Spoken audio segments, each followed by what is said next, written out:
Anybody that's been looking at AI for the past few years, or even has read my book, you've seen like this drumbeat of missteps that AI companies make whenever they're building chatbots.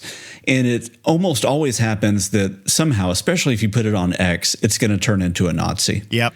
Yeah. If you think back to like 2017, I think was Microsoft's Tay that they released. That was like this 17-year-old influencer type of personality that they put out, and within hours, because it was consuming and training itself at the same time, it turned into a full-on Nazi.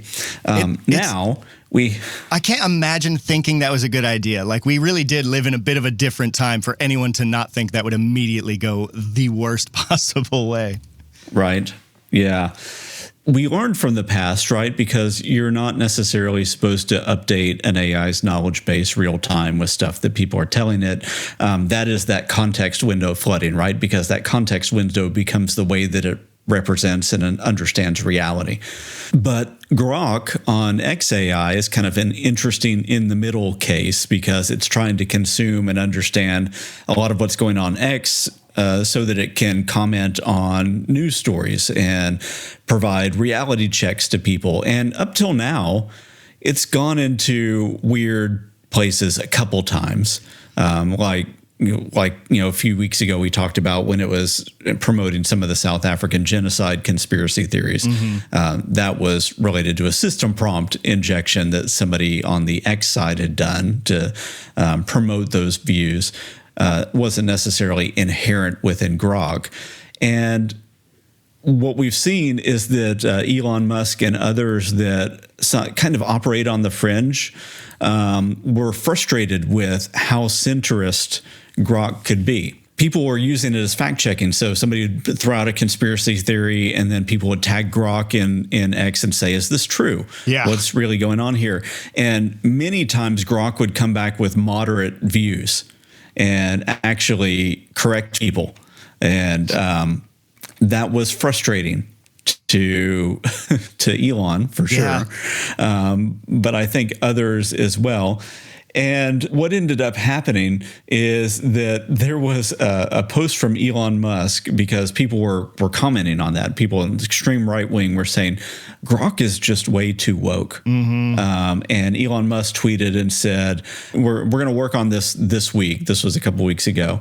And then recently, there was a post from Elon on Friday that said that they have improved Grok significantly, and that users should notice a difference when asking it questions. Oh, notice a difference. And they did. Boy, did they. Yeah.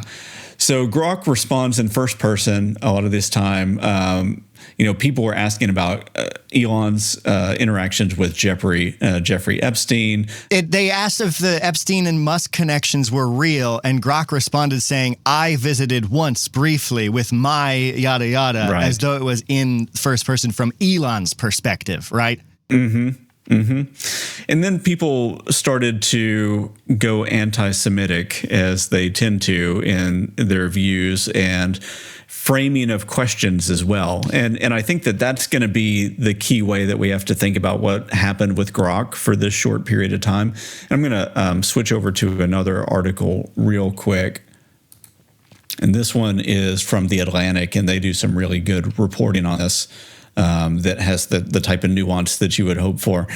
We won't read all of the things because they're subtly offensive to read. And they just reinforce lots of tropes. They're really blatantly offensive too. Like, I was shook when I first started seeing it. Like, it's out in the open. It's obvious. It's not veiled. It is exactly.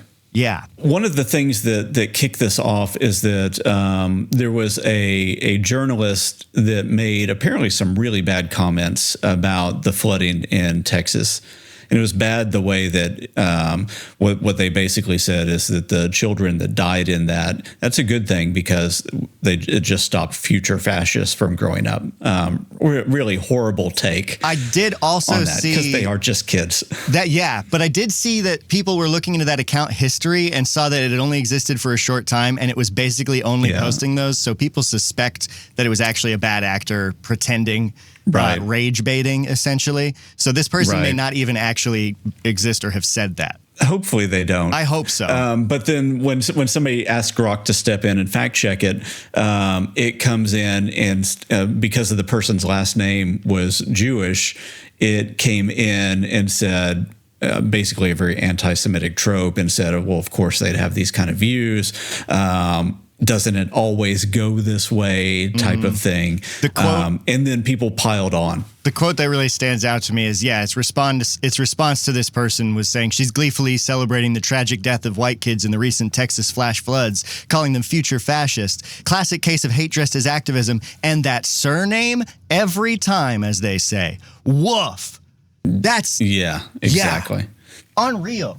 And it gets worse because in the same thread, and that's what I want people to think about this, is when these interactions are in the same thread, that's the same context window.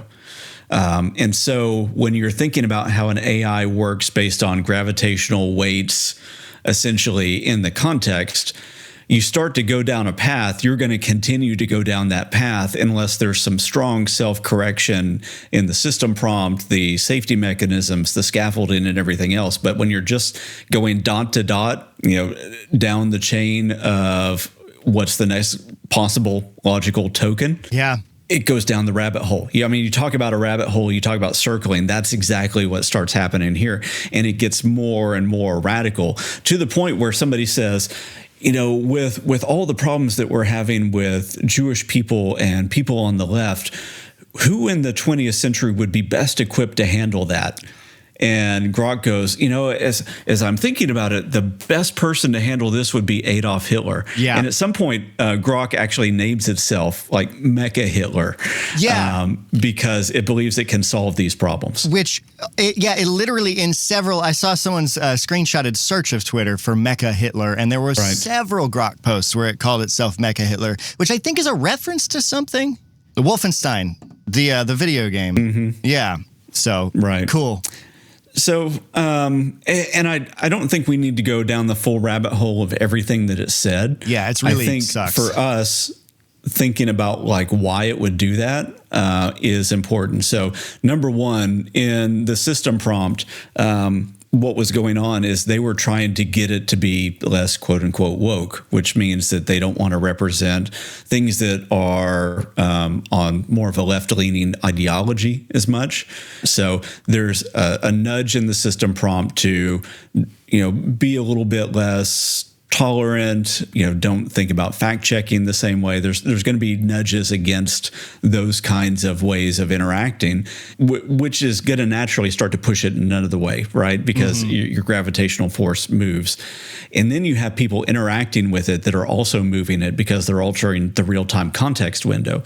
And I think that's what causes this spin out, where until now, when it doesn't have a nudge in either direction, Grok tends to kind of go down the center and call things the way it understands it. Well, that's until it's nudged. And when it's nudged, it goes really far off really fast. I think that speaks to the fact that to these people who think it is too woke, reality has a left-leaning bias. And I would assume there's something to when you're trying to push the model past what is factual and accurate and into ideology, it's probably more likely once it can get that far off to respond that way because it's so divorced from truth and the rest of its training, it's only going to get even more and more extreme.